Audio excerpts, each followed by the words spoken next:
Bem-vindo a todos ao nosso Pode Conversar. Meu nome é Rian e eu sou apresentador do dia.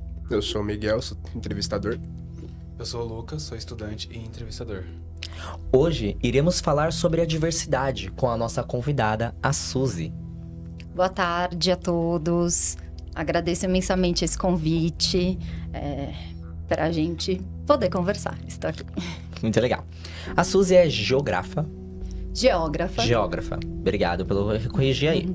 Ela é professora da Rede Municipal de São Paulo e atualmente atua como formadora de geografia na DRE, né, da PJ aqui na Lapa. E ela é pesquisadora das desigualdades de gênero no pensamento geográfico brasileiro. Como a senhora acha que a desigualdade de gênero aparece dentro do ambiente escolar? Bom, a desigualdade de gênero, ela se manifesta de diversas maneiras, né? Ela molda as nossas experiências enquanto meninas, meninos, desde cedo no ambiente escolar. Eu costumo dizer que a gente pode dividir em três pontos essa... Perdoa, eu tô um pouco nervosa mesmo. Vamos do Tá, começo da bom, sua, tá? Aí tá. você vai se soltando, tá? Perfeito. Pode ir do começo da sua fala. Tá. É um prazer, tá? Pode ir, tá na sua câmera, pode ir. Então, a desigualdade de gênero na escola se manifesta de diversas maneiras, né? Então, as nossas experiências de gênero é como a gente vivencia meninos, meninas, como somos moldados. E na escola a gente tem a questão do conteúdo e currículo, né? Então, por exemplo, quando a gente pega um livro didático e lá as figuras centrais sempre são voltadas para o masculino, ou quando existem figuras femininas, elas são de papéis secundários, né? Então, a gente pode falar que essa desigualdade, desde o período então, da escola, a gente está vendo o quê? Que tem uma diferença no tratamento dessas figuras. A representação estereotipada também, né? Então, quando as personagens femininas estão incluídas nos nossos materiais, elas estão sempre relacionadas à tarefa do cuidado. Então, é a professora ou a mãe de alguém. Ou quando vão apresentar possibilidades, né, de narrativas masculinas, os homens e os meninos são retratados como líderes, como cientistas, como aventureiros, enquanto as meninas, né, são retratadas ou como uma professora ou como a mãe de um personagem. E também tem a questão da interação em sala de aula. Tem uma diferença, assim, na atenção, como é dada e como a gente espera o comportamento dos estudantes de acordo com o gênero dele. Então, espera-se, por exemplo, que as meninas sejam mais tranquilas, mais calmas, mais quietinhas. Enquanto se os meninos demonstrarem agitação, tudo bem, isso é o esperado, né? Então, tem essa diferenciação em tratamento e também as expectativas de desempenho. Por exemplo, os meninos são muito mais encorajados nas áreas de ciências exatas e nas matemáticas, e as meninas são mais encorajadas nas áreas das artes, ou danças, ou coisas, literatura, né? Então, essas expectativas de desempenho já têm o olhar dos adultos, sim, na escola. E, por último, comportamento e disciplina. Às vezes, a mesma situação, a maneira com que os meninos se comportam é isso. Os meninos têm uma certa agressividade, espera-se. Se as meninas fogem disso, pode ter até uma punição diferente, enfim. Então, só para retomar, a desigualdade de gênero aparece no ambiente escolar, então, nos nossos conteúdos, na nossa interação em sala de aula e no comportamento e na disciplina também. Certo. E o quão importante para você é discutir esses temas de gênero no ambiente escolar? A importância é porque a escola é onde a gente começa a formar a nossa visão de mundo, né? E onde a gente vai também aprendendo a ter a nossa consciência enquanto cidadãos, enquanto viver coletivamente em sociedade.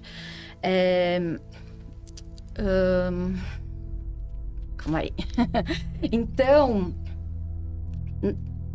Todos, na verdade, todos os assuntos na escola são importantes. E esse é mais um assunto importante, né? A minha pergunta, eu sempre faço a seguinte pergunta. Por que não conversar sobre questões de gênero na escola? Qual é o problema da gente falar sobre isso? Ela é tão importante para a gente combater esses estereótipos, né? Do que é esperado de um ser considerado masculino, de um ser considerado feminino, de um ser ainda que nem se encaixa nessas duas definições. Acho que é isso, respondi? E mais uma pergunta. Tá. Tem algumas coisas nesse ambiente, assim, que pode acabar influenciando de uma forma errada na mente dos estudantes? Sim, eu acho que, por exemplo, se eu estou na minha vida escolar e sempre o material que é oferecido no meu ambiente de aprendizagem mostra que as figuras femininas têm um limite, que devem ser apenas aquilo, de alguma maneira eu estou me constituindo, crescendo, acreditando naquela limitação, né? Então, eu tenho que olhar para cá, perdoa, desculpa. Pode conversar normalmente, Tá. Não precisa se preocupar Tá. com a câmera. Pode fazer um bate-papo. Então, eu Peraí, só cortar um pouquinho, aí retoma. Já. Então, quando o material didático ele tem um destaque em um dos gêneros, eu acho que isso é um problema, sim. Pode ser, como que foi a sua pergunta, né? Influenciar de uma maneira errada essa temática. Eu acho que quando o estereótipo de gênero está reforçado nos materiais, ele pode encaminhar de forma errada, né? Você está ensinando as pessoas que elas nunca deveriam aprender, que é uma mentira, não existe essa limitação, não deveria ter.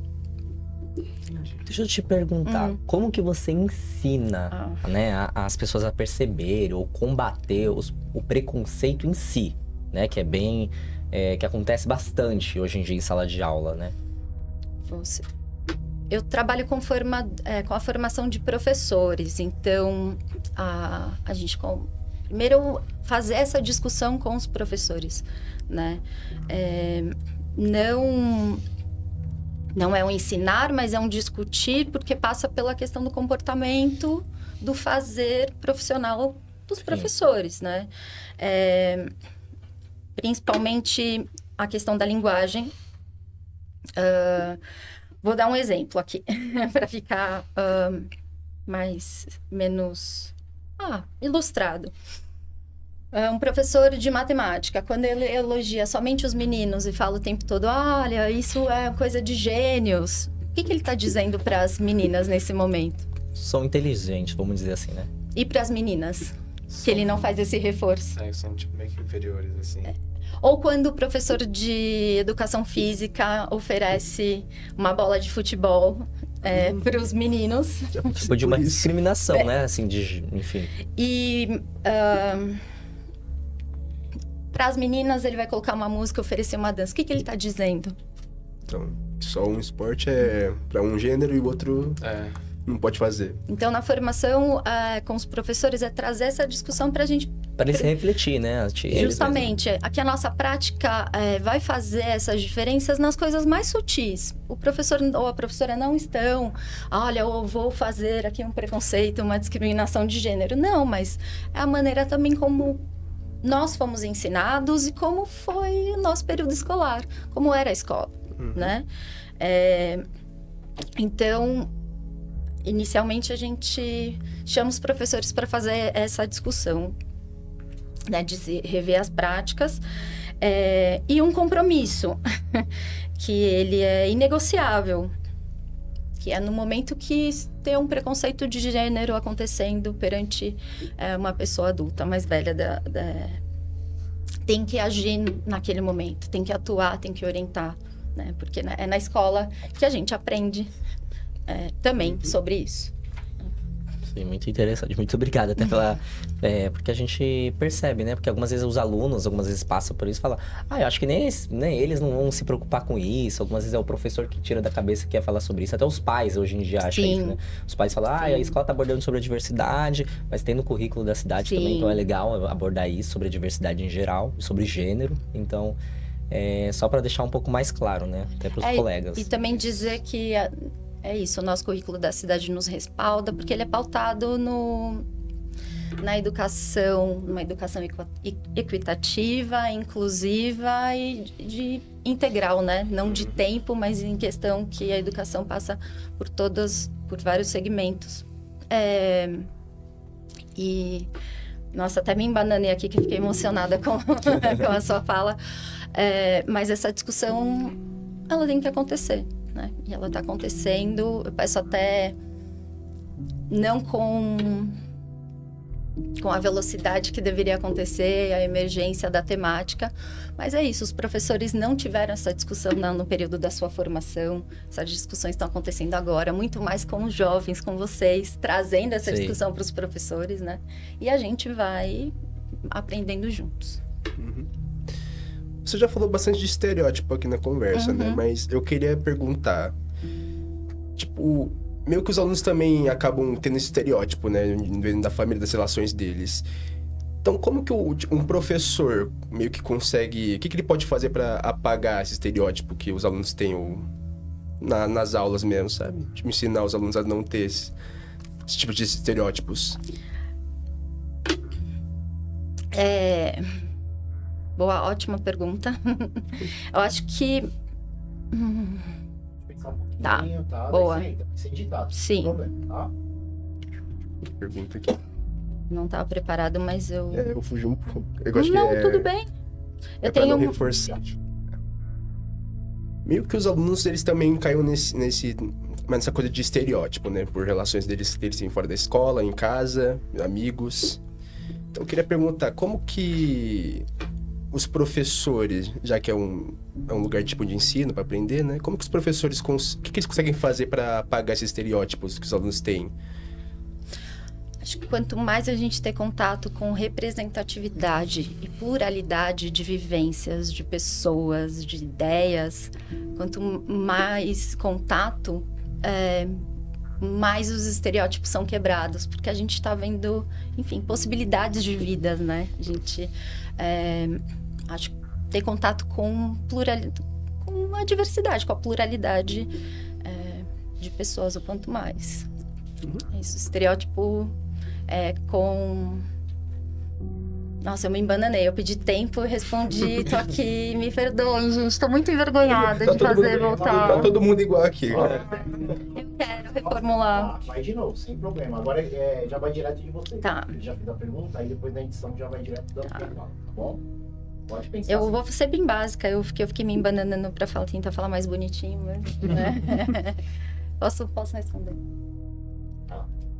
Bom, acho que quanto mais diversidade, pluralidade, vivências e representatividade, quanto mais contato com essas histórias narrativas, pessoas, mais os estereótipos são quebrados. No começo, né, eu até perguntei, eu até falei, na verdade, que você é professora, né? Sim. Ainda se dá aula. Sim. Como professora na rede municipal, Sim. né? Enfim. Você poderia contar um pouquinho pra gente algum momento que te marcou, vamos dizer, um momento desde o começo da sua carreira, enfim, ou nesse momento, nesse ano, enfim, que te marcou referente à diversidade, né? Sobre de gênero, orientação sexual, enfim, alguma coisa que entra, assim, na diversidade. Sim. Não precisa ser só na parte, né, que o povo vê a diversidade como LGBT, enfim, eu tô falando a diversidade em geral, então a inclusão, o racismo, tudo que inclua. Se tem alguma coisa que você poderia estar aqui contando hoje pra gente? Sim. Na verdade, eu tive...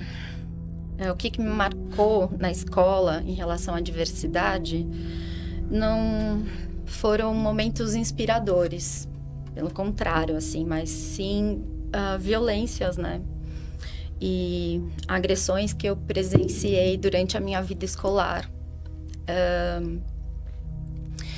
E agora, voltando para esse ponto, para a escola, não mais como estudante, mas como educadora, e aí o compromisso era quando eu voltar para a escola, como ser diferente da escola que eu frequentei. Porque há um certo tempo na nossa cidade, no nosso país, enfim, a questão da diversidade ainda era ainda mais tabu falar sobre Sim. isso, sabe?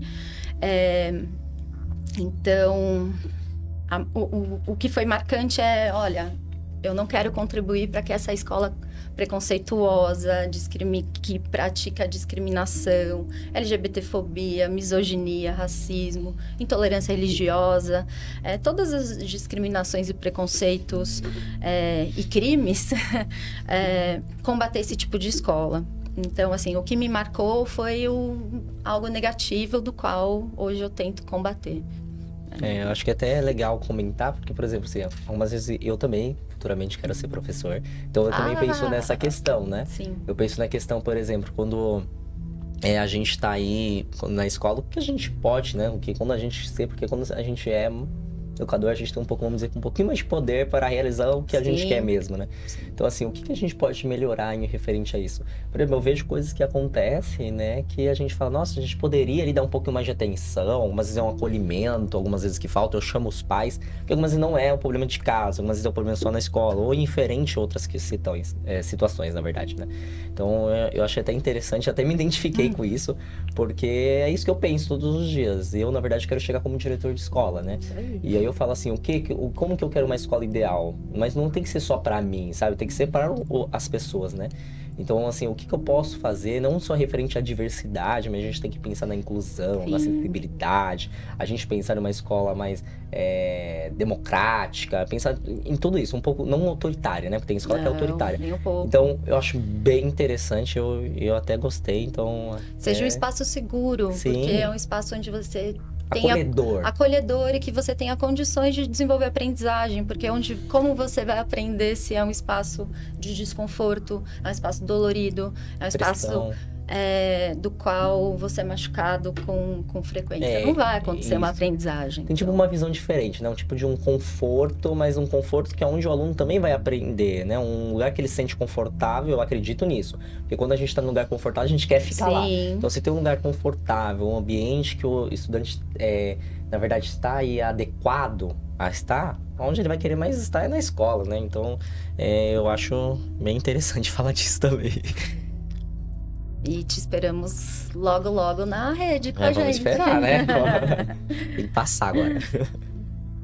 E quais matérias você acha que os professores podem passar para ajudar os alunos a entender sobre gênero? Tudo que engloba dentro dessa matéria, como desigualdade, respeito e as diferenças. Sim. Então, como a gente estava dizendo aqui... Ótima pergunta, porque o currículo, né, que é adotado então pela Secretaria Municipal de Educação, ela tem uma abordagem, como a gente falou, que permite a temática de gênero, diversidade, que respeito seja trabalhado em diversas matérias.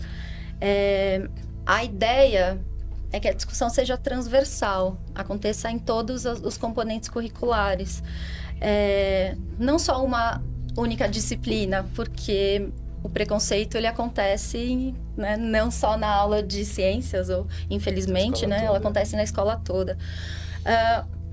Como as escolas costumam, os professores da área de humanidades costumam já trazer um pouco essas discussões, né, mas, por exemplo, a gente pode, para língua portuguesa, a gente pode... trabalhar empatia através de diferentes narrativas, identificar e desconstruir preconceitos. Ciências naturais, a gente pode desmistificar a ideia das diferenças do gênero pautado só na biologia. Na educação física, a gente pode quebrar os estereótipos, né, com as práticas que não vão ser divididas por gênero. Geografia e história, a gente vai entender... os papéis de gênero, como eles são construídos socialmente. Nas ciências humanas, vocês do ensino médio, que tem sociologia e filosofia, a gente começa a entender como o preconceito ele é estruturado. Então, enfim, temos diversas matérias podem trabalhar essa temática de maneira transversal, né? Na sua opinião, as escolas deveriam fazer mais campanhas contra a prevenção à homofobia. Contra não, né? Apoiando a prevenção à homofobia, ao racismo, bullying, todos esses problemas, sabe?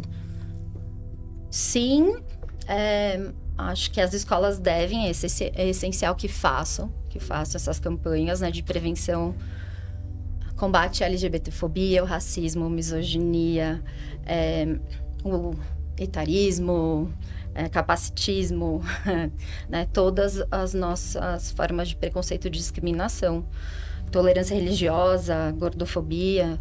Acho que sim, é papel da escola. Devemos. Com certeza, né? Você falou pra mim, falou pra gente, eu também apresentei, né? Na verdade, fui eu. Você é pesquisadora, Sim. certo? Referente a isso. De alguma forma, você usa suas pesquisas, não sei, pra mostrar para os professores, referente à diversidade ou algo desse tipo. E com essa pesquisa, com essa base, ajudou de alguma forma os professores no modo de ensinar? Bom, vou falar só um pouquinho da minha pesquisa, assim. Eu vou pesquisar as primeiras geógrafas no momento que o curso de geografia é institucionalizado no nosso país, com a criação das universidades.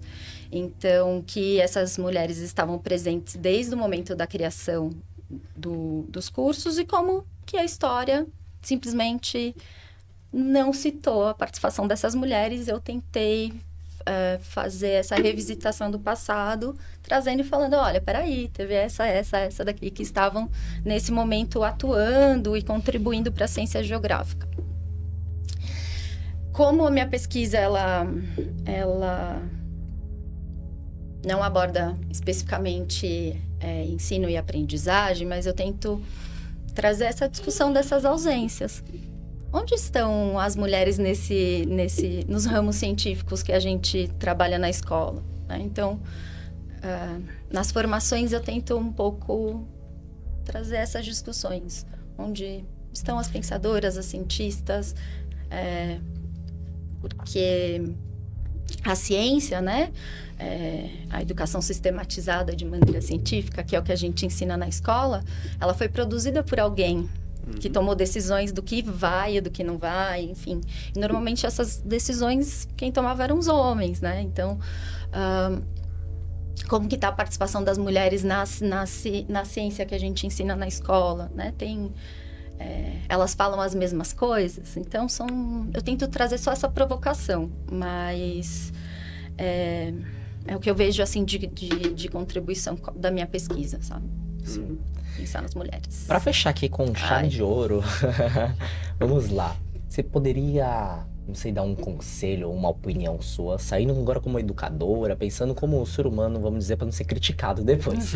Mas pensar, por exemplo, no conselho, o que você daria um conselho para alguma escola que enfrenta problemas sobre a diversidade, que enfrenta não saber lidar com as pessoas, não saber lidar com as situações que acontecem, ou com a família, enfim, ou na sua opinião, o que a escola também poderia estar fazendo eventos para quebrar esses tabus, quebrando essas mentalidades frágeis, que para mim eu falo assim, ou algumas vezes nem é mentalidade frágil, algumas vezes é por falta de conhecimento, ou é porque a pessoa não quer saber mesmo. Então, qual seria o seu conselho, na sua opinião, sem ser educadora? Ou podemos dizer que essas pessoas ainda não tiveram a oportunidade de aprender sobre. E nós estamos agora na DPED, né, que é a divisão pedagógica, então, da DRE.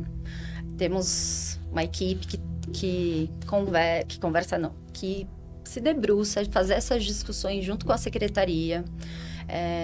Se tiver alguma dificuldade de caminhar nesse sentido nas escolas com essa discussão, entre em contato com a DPED, manda um e-mail para a gente tenta ver como auxiliar essa unidade. Tá? A gente pode fazer uma formação com os professores, coordenadores, com a gestão, né? Entender qual está sendo a dificuldade da unidade escolar e apoiar no que for preciso. Lembrando que acho que a única coisa que eu queria dizer é não falar sobre o assunto não vai resolver o problema. Que o melhor caminho é discutir, dialogar e pensar juntos e a gente vai encontrar uma solução. Né? Acho que é isso. Eu também acho. Então, aqui professora Suzy, na verdade, nos mostrou hoje o quão importante é ensinar e falar sobre a diversidade, o gênero e todos esses assuntos com jovens, né? Que a gente abordou, que a gente conversou, que também é importante, né? Garantir que eles aprendam sobre esses temas, se aprofundam desde cedo. Porque quando a gente aprende antes, né, é sempre melhor, né? Referente a... Porque quando a pessoa cresce, ela não fica... não me ensinaram isso na escola, né? E é extremamente importante nos ajudar a construir uma sociedade mais diversa, respeitosa, um ambiente escolar, né? Referente a isso. Então, eu peço muito obrigado pela sua participação, pela sua presença, tá? Eu também queria agradecer toda a equipe por trás das câmeras que estão aqui. Queria agradecer o nosso editor-chefe, Miguel, o nosso diretor-geral, Marcos Nunes, que é o nosso orientador do projeto, do Imprensa Jovem, e pelos nossos entrevistadores, né, que é o Miguel e o Lucas Machado. Não podemos também esquecer de agradecer ao professor Cláudio, da ADRE de Pirituba, que proporcionou essa parceria com a DIPET. E agradecemos também ao José da Silva, da ADSampa, por ceder este espaço tão maravilhoso, acolhedor, para a gente estar realizando aqui o nosso Pode Conversar. Esse foi mais um episódio do Pode Conversar, do Imprensa Jovem Guiomar. Peço para vocês curtirem, compartilharem com seus amigos, com seus familiares, com seus colegas e até a próxima.